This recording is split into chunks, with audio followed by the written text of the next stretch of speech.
Let me just put him in handcuffs. He's riding his bike while black. Morning again, Judge. I'm approaching on a Sherman Pierce. I wanted to see if the court was willing to lower bond.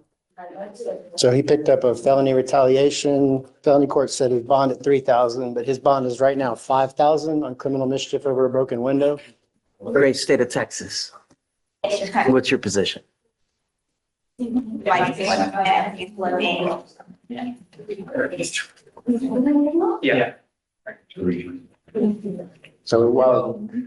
So he picks up a mischief and a retaliation. Is it retaliation? He threatens he threatened someone? He has a neighbor. That's a retaliation? Yeah, he has a neighbor and it's based on the neighbor saying he knew it must have been him. Didn't see him do it. Just knows when the window's broken because him and his neighbor have that blood business. Well, so do you think there's PC? I think it's the retaliation, they certainly have him on PC, but with the. Well, let's do. Hey, get you going? Do you mind bringing out Mr. Pierce, please? Thanks. Let me bring him out. We'll do probable cause reports. So your lawyer, I'm bringing you out now. You are charged with criminal mischief, right? Yes, sir. There's a question about whether there's probable cause to go forward with the case. We're going to do that right now. Yes, sir. You have the right to remain silent. Anything you say can or will be used against you. You have the right to have an attorney present. If you cannot afford one, one will be appointed to you, sir. Yeah. Okay. On March 9th, 2025, Officer Davis Cuff is 6615 Conley Street in Houston, Texas, in Harris County, regarding a criminal mischief investigation. The complainant and the complainant's wife had known the defendant for around 20 years. The complainant heard a loud crash outside and believed that it was the defendant because the defendant broke into the complainant's car the day before. The complainant went outside and saw the defendant riding his bike on the street and observed his front window to be broken and a large rock the size of a baseball found inside. The defendant told the complainant that he was going to get gasoline and set the house on fire. And the defendant was identified by his Texas driver's license. The officer searched the area for the defendant and observed the defendant near his listed address and placed him in handcuffs. The defendant told the officer that You just put him in handcuffs. Let me just put him in handcuffs. He's riding his bike while black. Any kind of evidence to show that he did it? Your Honor, the defendant identified him so they were retaining him as they were further in the investigation. He didn't see him do it. No? They did not observe him doing it. No. All right. I'm going to find no probable cause in your case, sir. Okay? Thanks, Judge. Mr. Pierce. This gets dismissed. He stood up. No, Mr. Pierce. So No, just be careful, man. Life's too short to spend it in a 6-month. 5-year-old mother I take care of, right? My brother just got shot.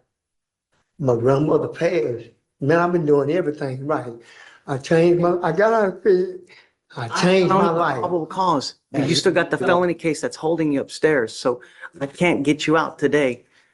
You don't have a case going us with going forward with us, but They say my bond was 500, right?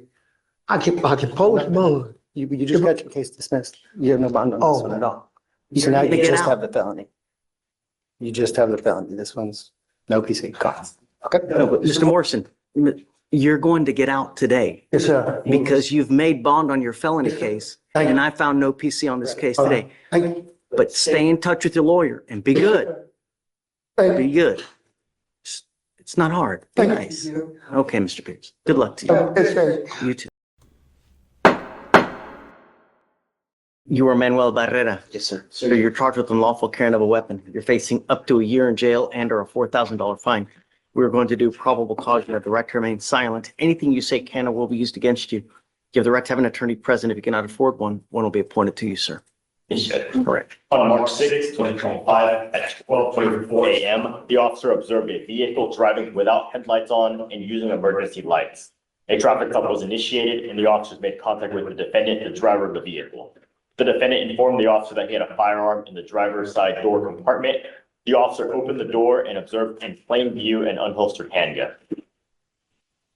It wasn't in plain view until he took an affirmative movement to do it. I mean, if he asks him to get out and he sees it, right, that's one thing, but he just opens the door just on his own. Just I have a problem with that. Read the OR and see if there was Someone consent to open the door. I mean, doesn't even ask him to step out. And Your Honor, the full OR reads that once the defendant informed officer that the firearm was in the door, the officer opened the door, secured the weapon, and observed it was unholstered. So he did so secured. No. Okay, I'm gonna find no probable cause. Understand? Be careful. You know, we have enough. How old are you, sir? I'm 24. Okay, just be careful in life. God forbid something happens where, you know, you use it and then you dig yourself a hole, you know? Just be very careful, right? All right, just hang tight for me, will you, please? Thanks. Thanks. All right, good morning, Ms. Hawkins. Ma'am, you're charged with driving while intoxicated. You're facing up to 6 months in jail and or a $2,000 fine. We are going to do probable cause. You have the right to remain silent. Anything you say can or will be used against you. You have the right to have an attorney present. If you cannot afford one, one will be appointed to you, ma'am. Yes, Judge.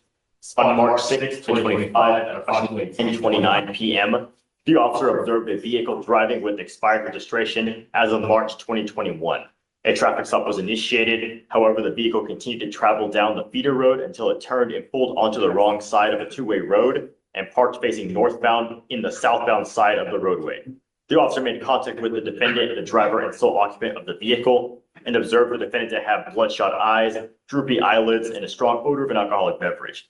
The defendant admitted to drinking 1.5 alcoholic beverages, and the defendant stated she was buzzed but not drunk.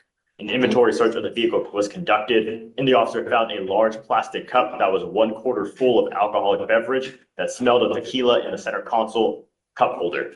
Standard field sobriety tests were conducted, HGN 6 out of 6, walk and turn 5 out of 8, one leg stand 3 out of 4. The defendant was read the DIC and refused to provide a specimen. A blood search warrant was signed and executed. Are you telling me that she has alcohol in the car while she's driving? It's just get a cup of alcohol. Ms. Hawkins, I'm going to find that there's sufficient probable cause to go forward with your case. I am now placing several conditions on your bond. If I find that you violate these conditions, I will revoke your bond, put you in jail.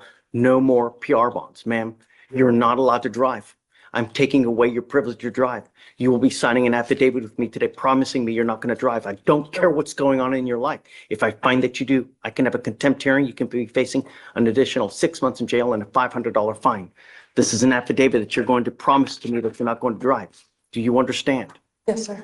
I'm also ordering you as a condition of your bond not to consume alcohol, illegal drugs, or unprescribed controlled medication.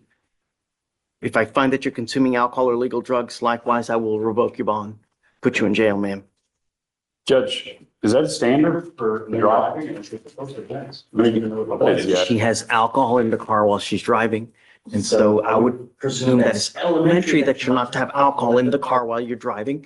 It scares me, and I just don't want her driving for now. Understood. Judge. We can approach at a later date, but I'm I'm concerned because for her employment, she can't get to and from work, and we can't get an occupational license for something like this. It's a condition of the court. I don't think we have any opposition to putting an interlock in the vehicle so that she's not able to drink and then drive. But it just seems like no driving at all seems a bit harsh for a first offense. We don't even know what the blood is at this point. Get it? But she has alcohol allegedly in the car while she's driving. One would presume that that's a humongous no-no, you know? And I want her to appreciate the privilege it is to drive. It's not a right. It's not a right. It's an absolute privilege. Judge, if I may, what would be the conditions under which she's able to come back and get permission from the court? At what time frame? I need to know that she understands and appreciates the privilege, you know, be proactive. It's not forever, Aaron, you know, but I want her to understand that it's a privilege, it's not a right, and it's something that people should take very seriously. I don't want you to talk here now in front of him. You know, you guys at a later date can come back. I'm always all ears. Like, it's not For absolute. Greg's purposes, since he's going to be the one representing her, what is a later date? I mean, is there something we can do? Because, you know, if it's something that you'd like her to do while on bond to make sure that she's, you know, addressing the issue, I mean. Be creative, be proactive. I want to know that she appreciates it, and I'm all ears, you know, but it's something that I've seen more and more, you know, where there's alcohol in the car. And I would presume that you would know, especially at at this age that, Well, to be fair, Judge, the allegation is that she violated the law. The presumption is that you would know not to violate the law, period. I personally don't think that the fact that there is possible alcohol in the car, I don't think it's been tested, but it just seems like no driving at all seems like a harsh penalty for someone who's never been arrested before, no criminal history. These are allegations. There's a blood draw pending. According to the DIM summary, she had 1.5 drinks. It's certainly possible her alcohol level comes back below the legal limit. And if that takes 90 days to get those lab results and come back and get this taken care of, she's not driving for 90 days. I'm not saying that long, Aaron. I just want some kind of proactivity that I know that she appreciates, come back and, And this is Hey, for you know- fixed purposes, so I can convey this debate. What's proactivity to the court? just be creative. Okay. Be creative. And, several weeks, come back and we can talk. But it's a privilege. It's not a right. And it's something that we take very seriously. Every single day, someone dies from a DWI in our county. Every single day. And we need to ensure that it's taken seriously, I'm not asking for much. And once we know that there's appreciation, then let's talk again. Like I said, it's not long, Aaron, but I need to know. Now, well, because you have a lawyer, I will waive your appearance. You do not need to waste your time coming to court, but you must stay in touch with counsel and they will tell you if and when you have to come back to court. Do not pick up any new cases. Don't consume anything illegal or any kind of alcohol, and we'll be fine.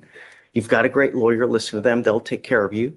I'll have you come up here, swear test. You're not going to drive for now. We'll have you sign a reset with Victoria. We'll have you get with Fleischer for your bond conditions, and then you're free to go.